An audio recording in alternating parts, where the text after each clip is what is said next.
chamar o nosso amigo Cláudio Barizon. Prazer ver você aqui, Cláudio. Oi, Genari, tudo bem? Prazer é todo meu. É um prazer estar aqui. Eu queria, até antes de tudo, agradecer a Liga Ágil, a Agile Trends, né? A Janaína, a Patrícia, o Alex, o Daírton, né? O Petros. Né? Para mim é um prazer, um privilégio imenso estar aqui. A gente que agradece, cara. Muito obrigado aí. E o palco é seu, cara. Fica à vontade. Legal. Deixa eu compartilhar aqui. Aí vem a velha pergunta. Já estão vendo minha tela? Tá perfeito. Então, Tô vendo legal. tudo. Legal. Vamos lá. Eu vou me apresentar primeiro, né? Obviamente, muita gente não me conhece, então, me apresentando rapidinho, eu já trabalho em TI há uns 30 anos, né? 30 anos. Há uns 20 eu trabalho com gestão e em 2008 eu comecei a trabalhar com agilidade. Eu estava como executivo de uma empresa aqui de mídia do Rio de Janeiro, a Infoglobo, quando ela iniciou o trabalho de transformação do seu negócio. Depois eu participei do Projeto Olímpico como líder de TI da gerenciadora das obras das Arenas Olímpicas e dali surgiu uma ideia que acabou virando uma startup, a Zenk.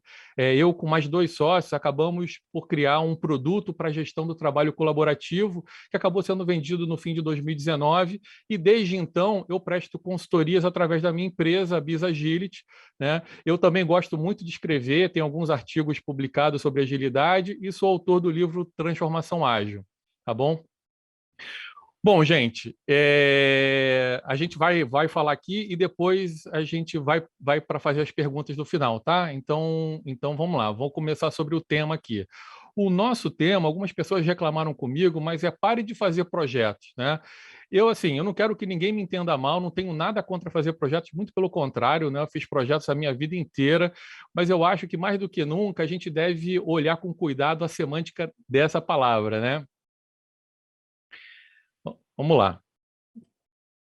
O meu objetivo aqui é contar um pouco sobre as dores mais comuns do que eu tenho visto das minhas consultorias. Né? Eu vou listar 3 dores delas aqui que aparecem sempre. A primeira é como acompanhar melhor os projetos. A segunda é como medi-los. Depois é como usar melhor o feedback dos clientes. Parece um assunto simples e a solução desses pontos pode até ser bastante óbvia, mas eu tenho reparado uma grande dificuldade de as empresas largarem as formas mais tradicionais de planejar os projetos. Eu gostaria exatamente de chamar a atenção para esse ponto e a necessidade de rever os conceitos. Né? Eu estou aqui, né? Eu participei, eu vi todas as outras palestras, ou as outras todas, e todas elas acabam falando sobre esse assunto, mas o meu ponto aqui no fundo, é fazer um grande alerta, tá? É isso que eu vim fazer aqui. Eu também não vou chover no molhado e falar do mundo VUCA, o BANI, porque vocês já escutaram isso outras vezes. Mas o fato é que o nosso mundo está cada vez mais complexo. Muitas vezes nós não temos as respostas para os problemas dos nossos clientes e nem eles sabem direito o que querem. A ideia é fazer com que as empresas encontrem formas mais eficazes de avaliar se elas estão alcançando seus objetivos. E isso não será feito avaliando se os projetos estão todos em dia, né? Dentro do escopo, do prazo, né? Do custo. Não é acompanhando o esforço da equipe que a gente vai ter essas respostas. Mas é o que eu tenho encontrado, é o que nós fazemos normalmente. Né?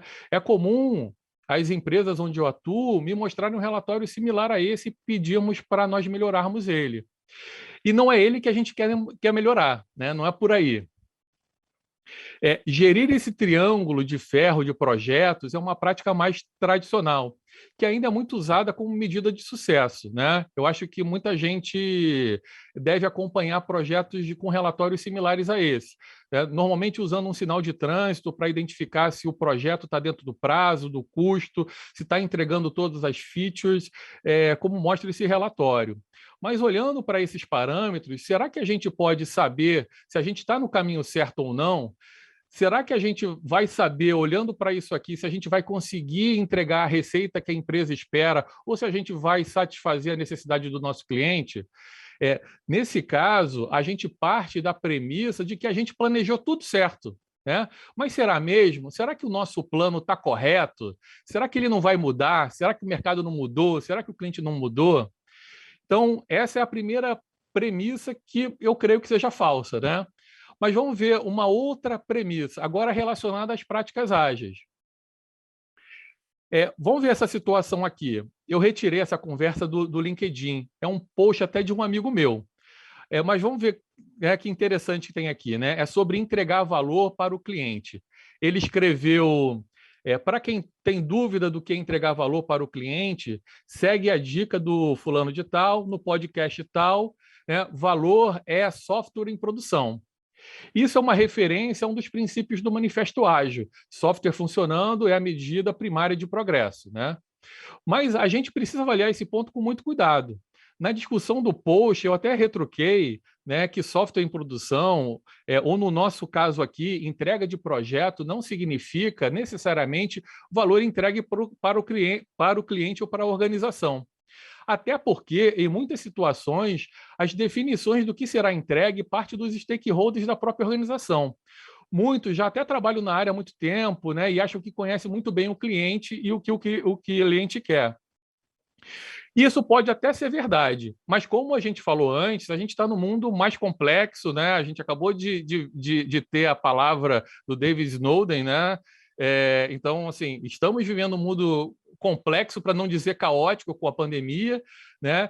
E assim, é muito fácil o cliente mudar de ideia, né? Mudar o comportamento, né? E está tudo ali ao alcance da palma da mão dele, né? Então, assim, o valor é valor. Software em produção é software em produção. E projeto entregue é apenas projeto entregue. Ele ainda precisa se provar se ele vai colher os resultados esperados e se comprovar no mercado, por exemplo, né? Aqui até cabe uma máxima, né, conhecida, bem conhecida, do Peter Drucker, vocês já devem ter escutado essa frase várias vezes, mas a frase é a seguinte, né? Não há nada tão inútil quanto fazer eficientemente o que não deveria ter sido feito. E eu nem estou entrando no mérito aqui da quantidade de projetos que falham, porque não é o foco nosso. Mas, assim, só para dar um dado rapidinho, né, a última publicação do The Standard Group indica que 84% dos projetos falham parcialmente ou completamente. 84%, gente, é muito grande. 30% é cancelado ou abortado, né? Então, assim, são números realmente grandes, mas não é esse o foco, mas é só para dizer, né, que os projetos, a gente precisa olhar isso com mais atenção de fato.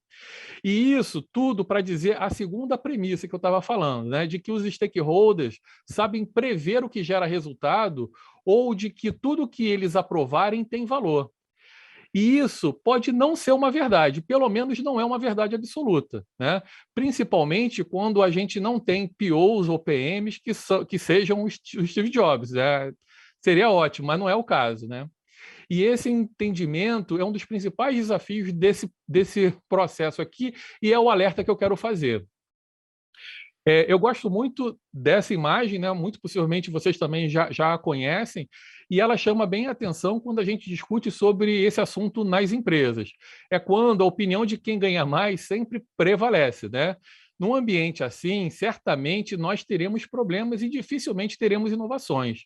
Então, turma, assim, reforçando, a opinião dos stakeholders é um indicador confiável de sucesso. Desculpa, não é um indicador confiável de sucesso, né? Assim como a entrega de projetos também não é. Deixa eu só voltar num ponto, né? Antes de nós seguirmos, até para ser justo com o autor lá daquele post, até porque ele deve estar aqui assistindo a gente. Vale dizer que, apesar da discussão ter sido boa lá, todos esses pontos, né, são relevantes e tal, mas ele explicou que aquela discussão acabou, aquela frase dele estava um pouco fora de contexto, né? Ele quis dizer que as empresas não rentabilizam o trabalho em progresso, só quando vão para o ar. Ok, né? Está bem alinhado com o Manifesto Ágil de fato. E, né, isso ok. Mas, assim, só para a gente não esquecer, de novo, né, relembrando, valor é valor e só conseguimos isso quando atendemos efetivamente ao cliente, né, quando a gente resolve o problema dele. E para fechar esse ponto, vamos ver essa charge aqui. Ela é do Henrique Nieberg e simboliza bem o que eu queria reforçar nessa conversa. Deixa eu só dar uma lidinha nela aqui, né? O primeiro grupo, mais à esquerda, ele está dizendo o seguinte: Nós estamos trabalhando em X porque o Sam falou que era importante. Nós teremos concluído quando o Sam disser que está tudo ok, né? O Sam é um hipopótamo, né? Hipopótamo, né?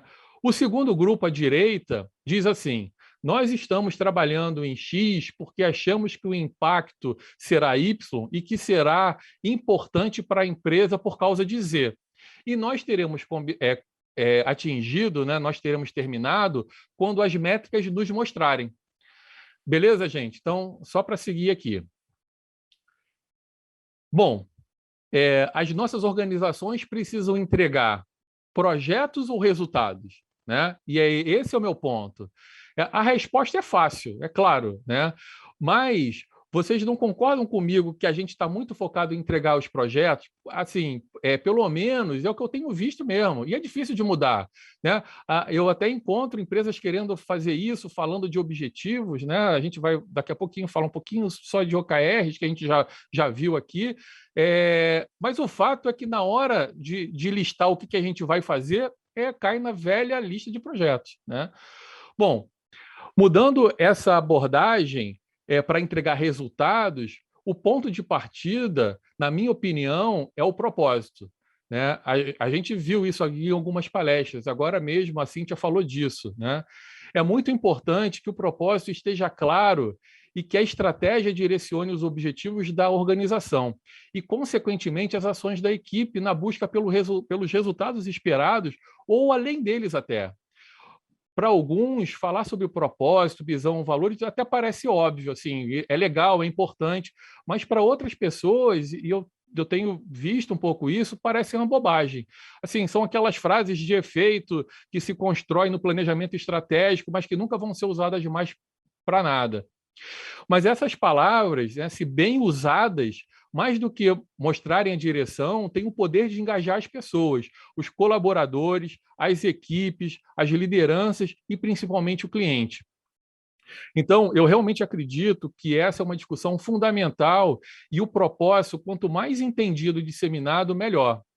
Recentemente mesmo, eu estava num cliente que tinha o seu negócio muito bem definido.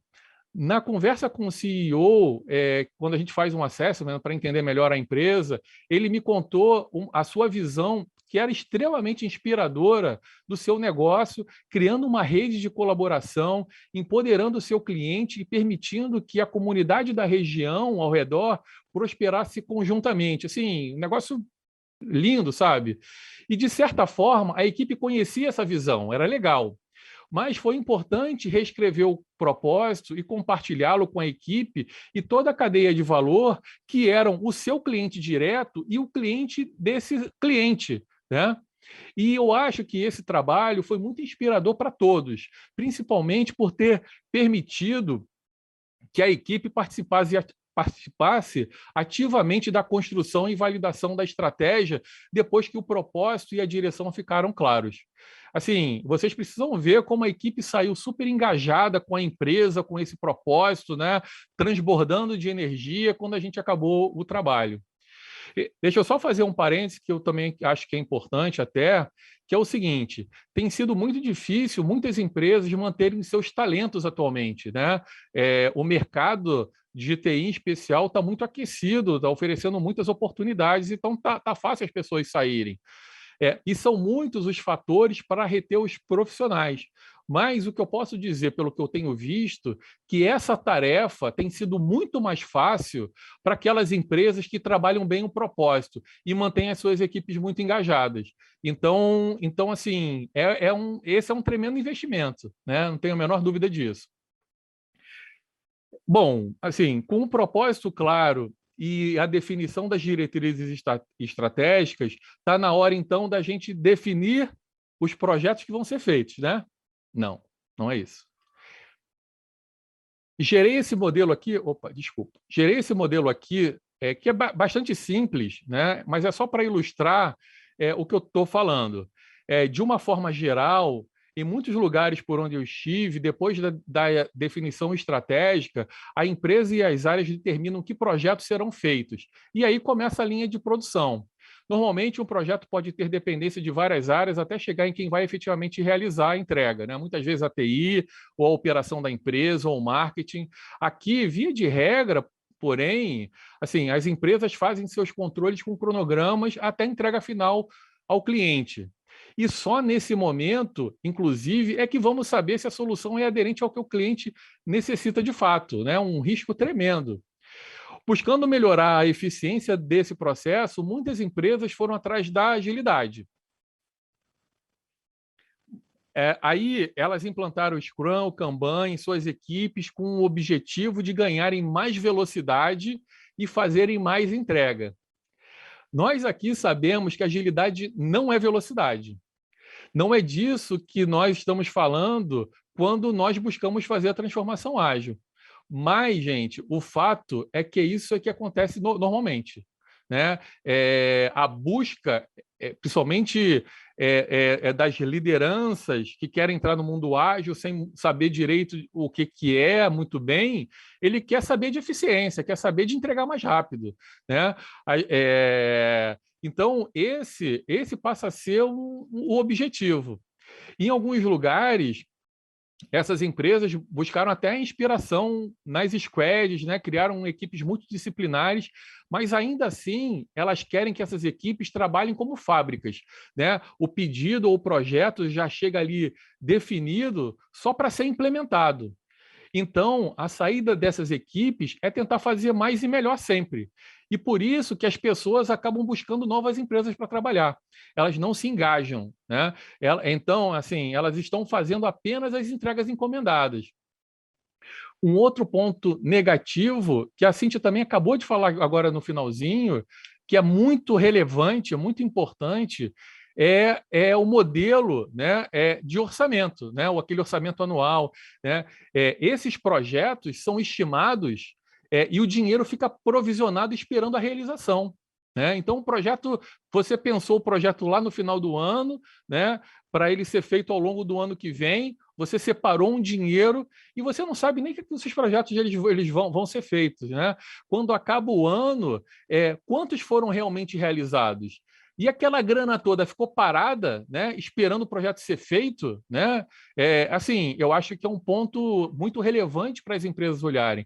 E eu vou falar ainda um caso que ainda é pior. Eu conheço alguns lugares que, para não entregar esse dinheiro no final do ano, porque senão no ano que vem o orçamento vai ser menor, essa turma acaba queimando a grana, né? Vamos fazer aqui o que der, né? E certamente essa não parece uma boa prática, né? Vamos combinar aqui.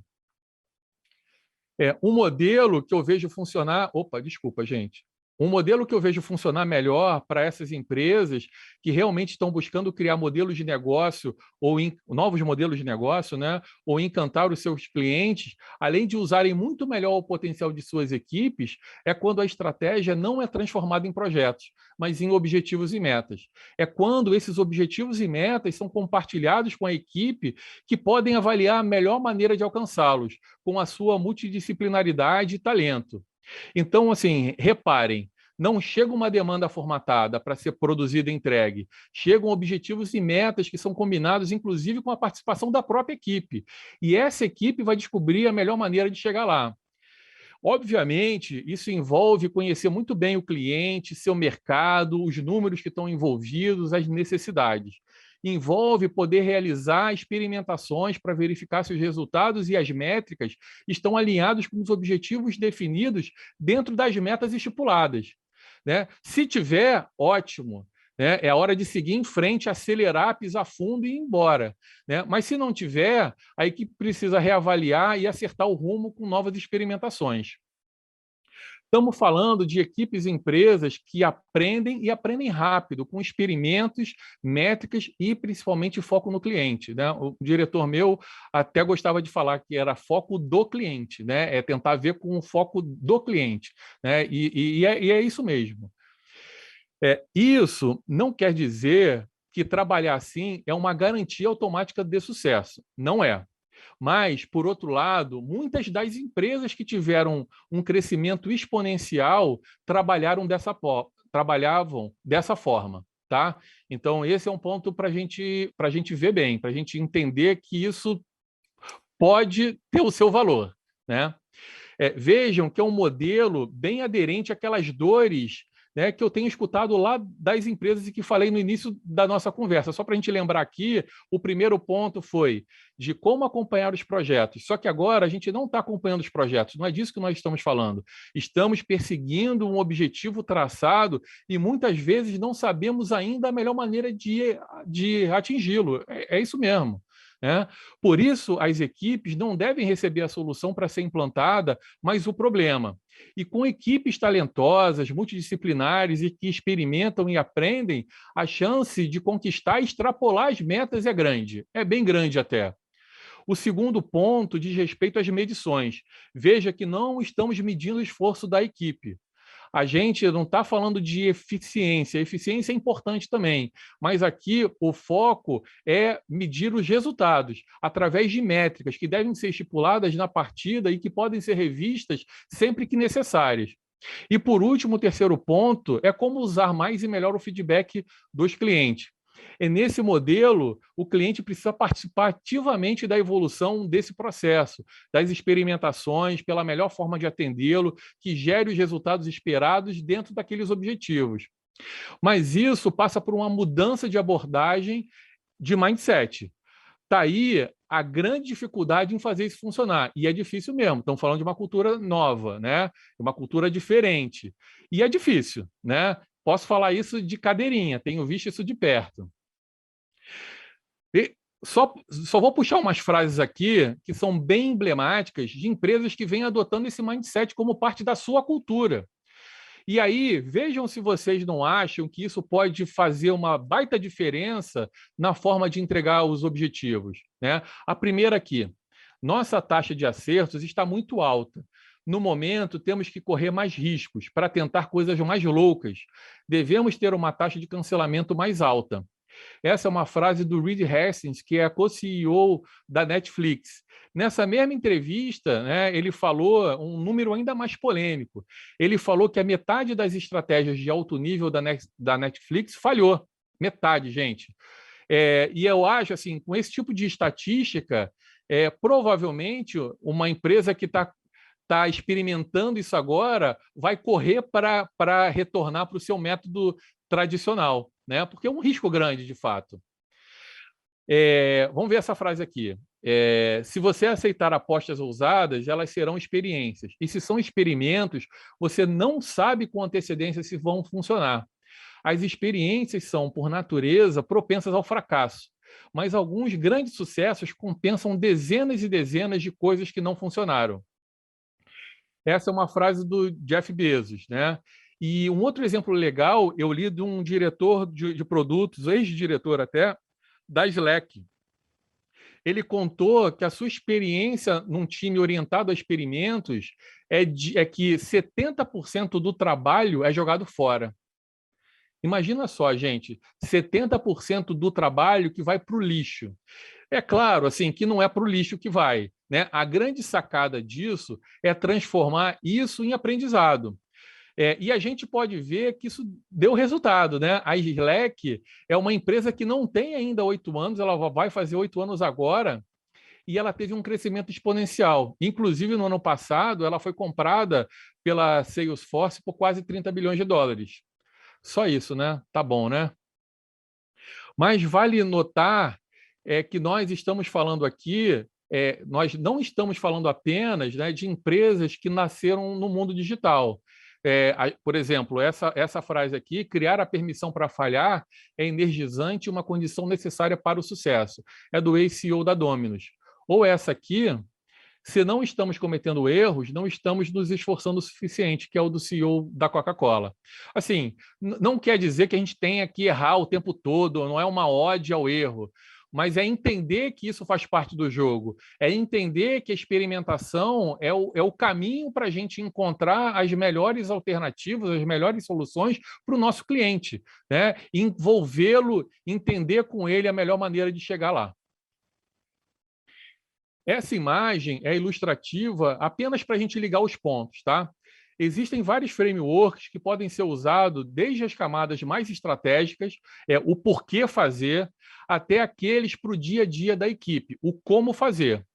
A cola para isso acontecer não são os projetos, né? Em vários lugares que eu vou, estão os projetos lá. Acabou de fazer o planejamento estratégico, lista de projetos, né?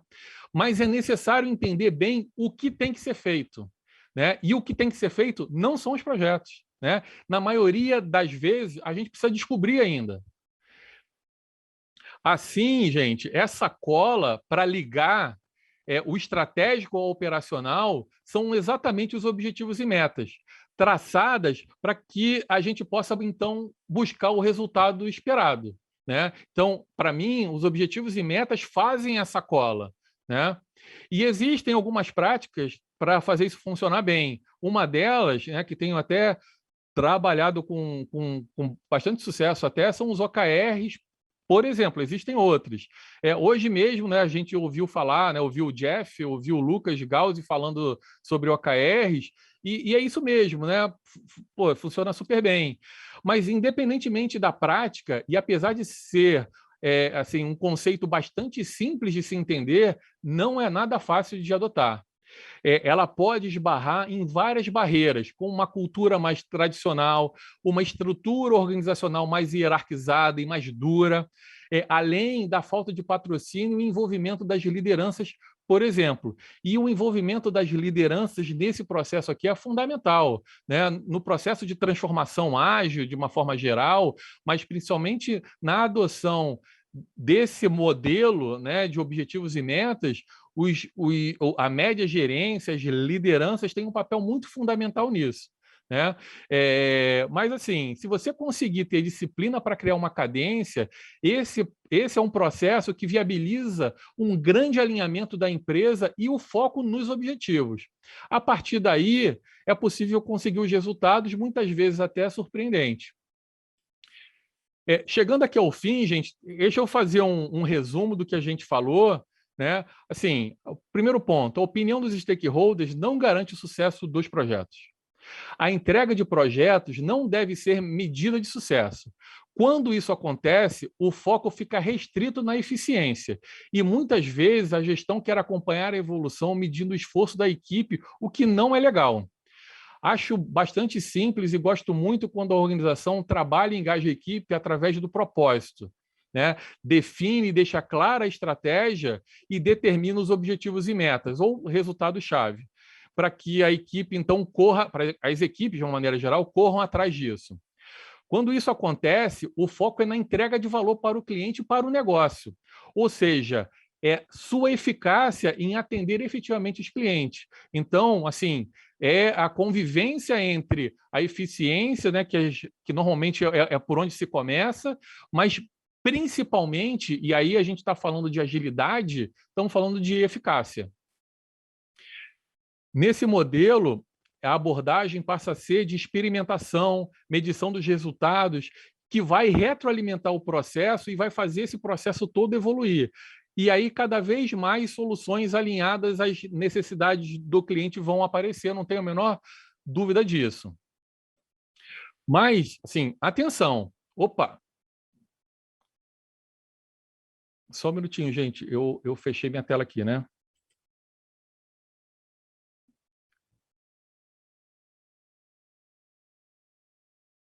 Vamos lá, desculpa. Mas atenção, né? Atenção, por quê? Assim, para que isso aconteça, é necessária uma nova abordagem, um novo mindset, né? Assim, é uma cultura um pouco diferente daquelas que a gente tradicionalmente encontra, né? Vocês lembram aquelas frases que a gente leu? Né? É fundamental que as lideranças entendam esse seu papel mais estratégico, criando um ambiente mais adequado e servindo as equipes, para que elas possam, com mais autonomia, buscar os resultados. As lideranças, então, elas têm um papel muito fundamental. E é um pouco, o Márcio falou agora há pouco lá da Maria, né? A Maria acabou de chegar e pô, já, né? E já quer sentar lá já na janelinha, mas mudou, né? Mudou. Mas é um papel super estratégico, né? É um papel super legal de servir a equipe de fato, né? Implantar uma prática como os OKRs, por exemplo, que privilegia a definição dos objetivos e metas e viabiliza essa visão, parece simples, mas não é fácil, e não é mesmo. Então, reforçando esse ponto.